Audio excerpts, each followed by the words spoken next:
With some exceptions, this is the kind of gold that I have been buying as of late, and I'll explain why as we explore.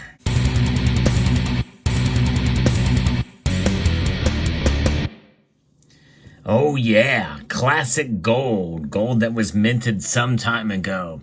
You know, there are some gold coins that are restrikes, modern versions, using essentially the same techniques and the same composition of gold, in other words, purity level of days gone past. And that's what this is about. It's not just about pre-33 gold, although that does make up a good portion of what I'm really interested in buying now.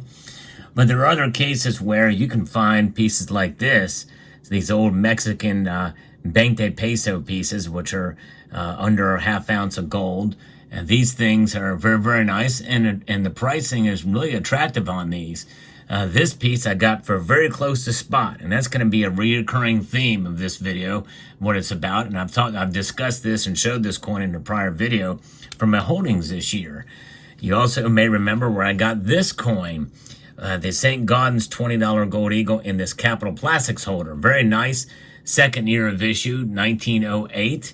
I got that coin for fairly close to spot at a coin show, and very nice to be able to do that. In fact, now seeing that as a 1908, now I really want to get a 1907 variety, the first year of issue for mass circulation, which, believe it or not, those could be found for not a whole lot more than what this coin is.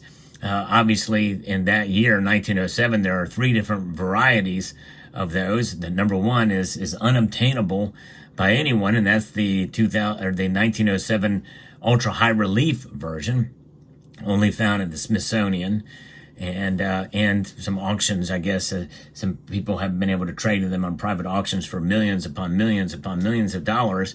And you have the multiple thousands of dollars, like well into the 5 digits.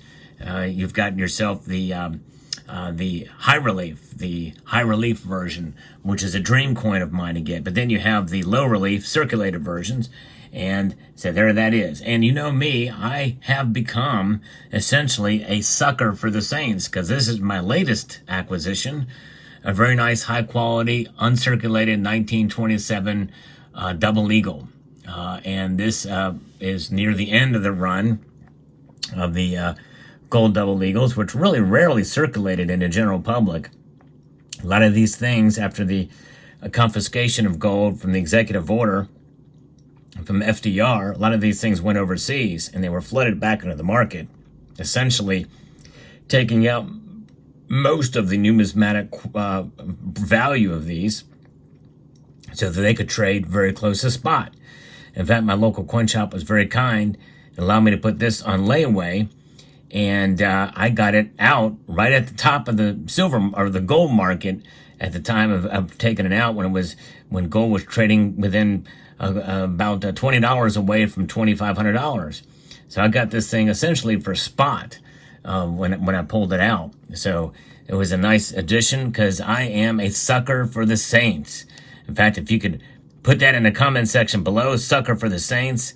If you are a sucker for the Saints as well, too. I love the St. Gaudens. It's a beautiful coin, and this one has a unique, well, not unique, but it's got a very nice cartwheel effect in the fields there, indicating that it's not been cleaned, and it is nice, brilliant, uncirculated. Love these pieces indeed. Arguably one of the most beautiful gold coins ever minted. And I literally have a little bit of a stack of these. I have edge lettering as well. But it's nice to be able to pick pieces like this up. It's a part of history. And if you can find a piece of history with a classic design that is well admired and beautiful. In fact, this is the same design that has been refreshed since 2021 for the Gold Eagle. Now the Gold Eagle obverse looks very close to this. It's the closest rendition yet of the Striding Liberty, as it's called. And so very, very nice. And I'm glad to have this version, because I love the eagle on the back. And that's really what makes this so great. And it's got the rays behind it, just as there are rays behind here, the Striding Liberty, which really accentuates and complements the other side. And that's really what coin design is about, right? Complementing. Each side should complement the other. And that we just don't have that in our coinage these days, sadly. But there's that. The third one I got was another piece from the from my local coin shop as well too. Opportunity struck, and I may actually do a separate video on this coin, but this is a, let me pull it out of the flip here. This is a Soviet coin. I kind of wanted to get a Russian coin, one of those classic Russian coins, but this is one of those, I guess, this is not a restrike, but this has edge lettering as well, but this is an actual Soviet coin that was produced in 1976.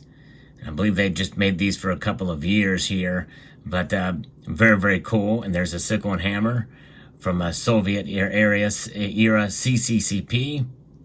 There it is. Or PCCP there, it says there. Usually it's, I don't know. That's the first time I've seen that there. Usually I know it as CCCP. But there, and another piece of gold here. This thing is almost a 1/4 ounce, I believe.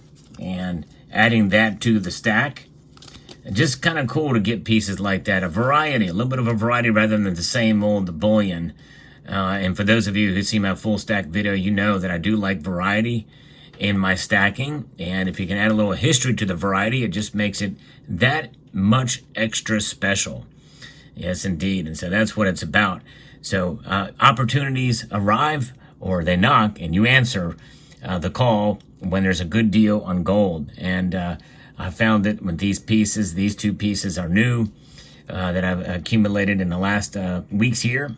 And continue to keep your eye out. And the reason why I'm doing that, and maybe even buying a little less than an ounce, is because I'm saving up for a car right now. So I'm having to kind of be careful with some of the spending on gold. And so that's why a little bit less gold this year. But nonetheless, you keep your eyes out. The price of gold is likely going to be somewhat volatile. It's the least volatile of all the precious metals. There's no question. And I like that about gold, because I know I have a much better chance that if the market does like what it did recently, and we see that a massive downturn, well, it provides buying opportunity. But it also underscores the situation that if gold falls, more likely silver is going to fall much more, and my gold holdings will remain intact in terms of the dollars that I've spent in them, and I'm going to be losing less. You know, when we think about investments and we think about losing less, and when you hold on to your investments, stocks, bonds, and the like, but in precious metals, it's a different story, because it's not just about losing less or profiting either. It's about wealth preservation, and it's about the preservation of money itself. That's right. You know, you think about savings, we think about saving money, right? That's what you think about. But what is money? Gold is money. It is not just any kind of money, it's sound money. This is money as well, but it's unsound money. It's money that is based solely on the full faith and credit of the institution that issued it. That's the United States of America and the Federal Reserve institutions. And this is legal tender for all debts, public, private. It is a debt instrument. This is a debt. This is a debt killer.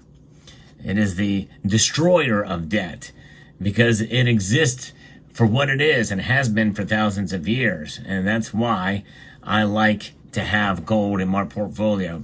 And when you think about 1927, we were full on in gold standard mode, no question about that. And it was that was during the Roaring 20s, towards the end of the Roaring 20s, and it was very, very nice to be able to look back at what was going on during that time. And you can see that from 1908 to 1927, nothing changed in our money. Did not lose any value for all intents and purposes. Yes, there are times where prices fluctuate, but when you're backed by gold, you got something that constricts you, it constrains you, it disciplines you.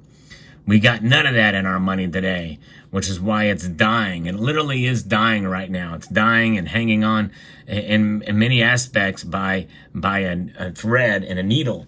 And they're threading that, and that needle and thread are continuing to sow discord and rob us blind with inflation year after year. But nonetheless, I'm going to continue to hold on and press on, because I'm a sucker for the saint. I love the beauty of the coins that you see from yesteryear. and the cool designs on them that I think we don't see as much today. Yeah, some of the modern gold coins are really kind of cool with some of the designs, but they just don't have that same feeling. And so that's why I'm a sucker for the Saint.